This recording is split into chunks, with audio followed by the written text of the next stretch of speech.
नमस्कार दोस्तों, मैं रुद्रा बहुत बहुत स्वागत करता हूँ आपके अपने YouTube channel inspiring motivation stories में। सो फ्रेंड्स, इस वीडियो का जो थंबनेल वो आपने देखा ही होगा कि इस गुस्से को काबू में कैसे किया जा सकता है। सो हम ये जानते ही हैं कि गुस्सा क्यों आता है। इसके बहुत से कारण हैं, आपके जीवन में डेली होते होंगे। तो इसको काबू पाने के लिए बहुत से लोग प्रयत्न भी करते होंगे। कुछ इस पर योग आसन बताते होंगे, तो कुछ मेडिटेशन और दुनिया भर की चीज़ें बताते होंगे। इस पर गूगल पर आर्टिकल, यूट्यूब पर वीडियो आपको बहुत मिल जाएंगी। तो आज ये वीडियो पूरी तरह अध्यात्म पर होने जा रही है। तो मैं इस पर यानी गुस्से पर आध्यात्मिक ज्ञान साधना की शक्ति पर आधारित एक सच्ची घटना से रूबरू करवाने जा रहा हूँ। सो वीडियो को देखकर आपको मज़ा आएगा तो प्लीज़ वीडियो को लाइक करना, वीडियो को सब्सक्राइब करना और शेयर करना। चलिए बिना देर की वीडियो की शुरुआत करते हैं।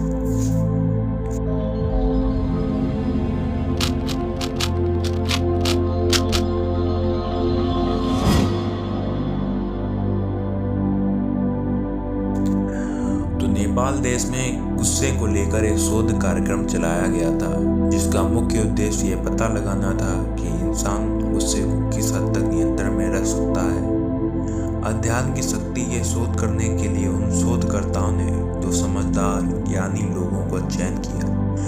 बस फर्क इतना था कि एक पेशे से वकील था, जिसे बहुत सारी किताबों का ज्ञान था, पढ़ा लिखा था, और दूसरा व्यक्ति मोंक यानी बौद्ध भिक्षु था, जिसे उस वकील जितना किताबों का ज्ञान नहीं था, पर उसे आध्यात्मिक ज्ञान बहुत था।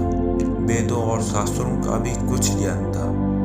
यह शोध उन दोनों लोगों को बिना बताए किया जा रहा था। तो इस शोध में पहले वकील के साथ गुस्सा दिलाने वाली उन हर क्रियाओं का किया गया जिससे किसी भी इंसान को गुस्सा आए और सातवें आसमान पर पहुंच जाए।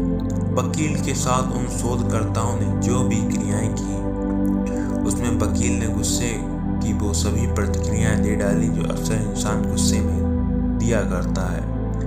पर बाद में वकील को बता दिया जाता है कि आप शांत हो जाएं, यह सिर्फ शोध कार्यक्रम था। इसके बाद ठीक दूसरी तरफ जब ऐसा ही हुआ उस मोंक भिक्षु के साथ किया जाता है, तो नतीजे काफी चौंका देने वाले थे।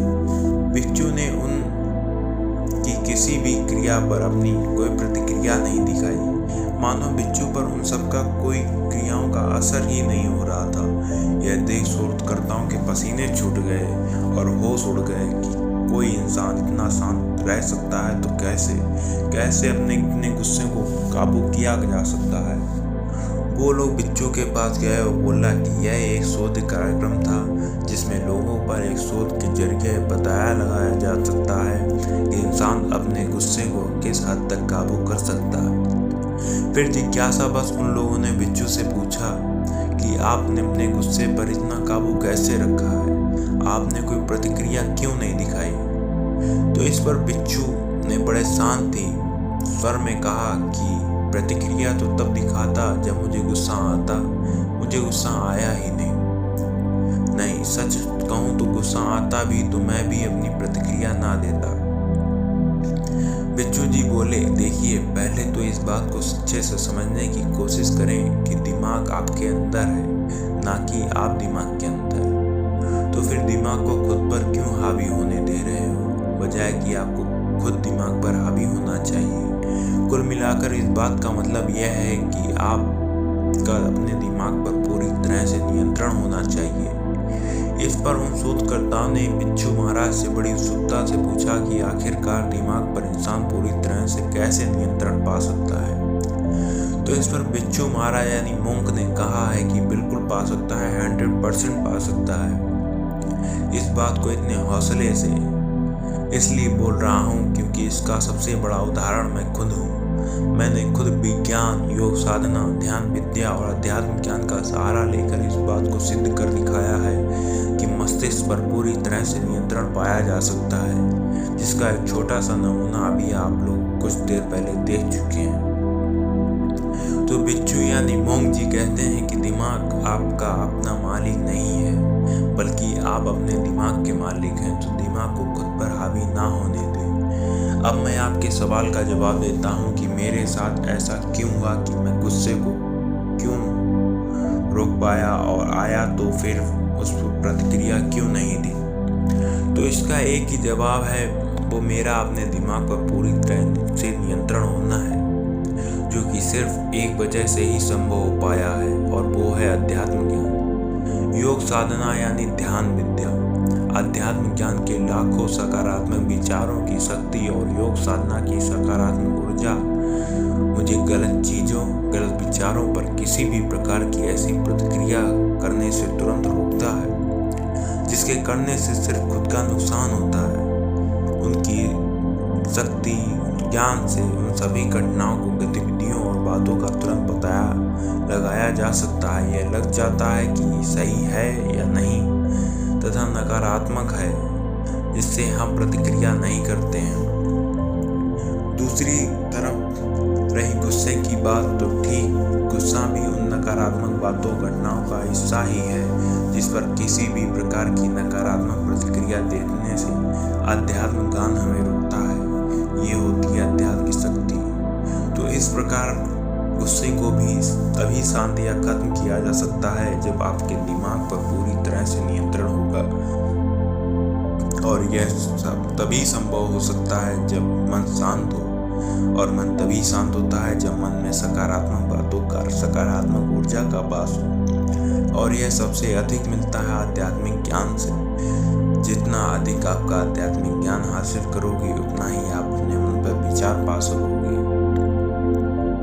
इसके बाद मन को शांत करने तथा मन में सकारात्मक ऊर्जा लाने का दूसरा सबसे बड़ा साधन साधना यानी योग है, जिसका संबंध ध्यान लगाने और ओम का जाप करने से है, क्योंकि ओम शब्द खुद से ही एक बहुत बड़ी सकारात्मक ऊर्जा है। इस शब्द का आंखें बंद करके लंबे स्वर में जाप करने से ध्यान जल्दी लगता है, जिस वजह से मन के साथ साथ पूरी शरीर में सकारात्मक ऊर्जा का संचार होता है। अध्यात्म की शक्ति दोस्तों, मन पर नियंत्रण पाने से न सिर्फ आप अपने गुस्सों पर काबू पा सकते हैं, बल्कि वो सब कुछ अपने दिमाग से करवा सकते हैं जो आप चाहते हैं। दोस्तों, आप अंदाजा नहीं लगा सकते कि दिमाग की शक्ति कितनी होती है। दिमाग पर नियंत्रण से आप जितना चाहें अपने दिमाग की शक्ति जगा सकते हैं, बढ़ा सकते हैं। अध्यात्म ज्ञान, योग और साधना की शक्ति से आप पूरे ब्रह्मांड के हर रहस्य को समझ सकते हैं। अध्यात्म ज्ञान, योग और साधना की मदद से हम अपने दिमाग को इतना विस्तृत और शक्तिशाली बना सकते हैं जिससे आप अपने शरीर और आत्मा को समझ सकते हैं, आत्मा को अपने शरीर से अलग कर कहीं भी ले जा सकते हैं। तो दोस्तों, आशा करता हूँ आपको यह वीडियो पसंद आया होगा, और हालांकि अपने गुस्से पर काबू करना थोड़ा सा मुश्किल है, लेकिन अगर आप लोग चाहेंगे तो ज़रूर होगा। सो फ्रेंड्स, इसी के साथ ही मैं इस वीडियो को ख़त्म करता हूँ। अगर ये वीडियो आपको अच्छी लगी हो तो प्लीज़ वीडियो को लाइक कीजिएगा और चैनल को सब्सक्राइब कर लीजिएगा। धन्यवाद।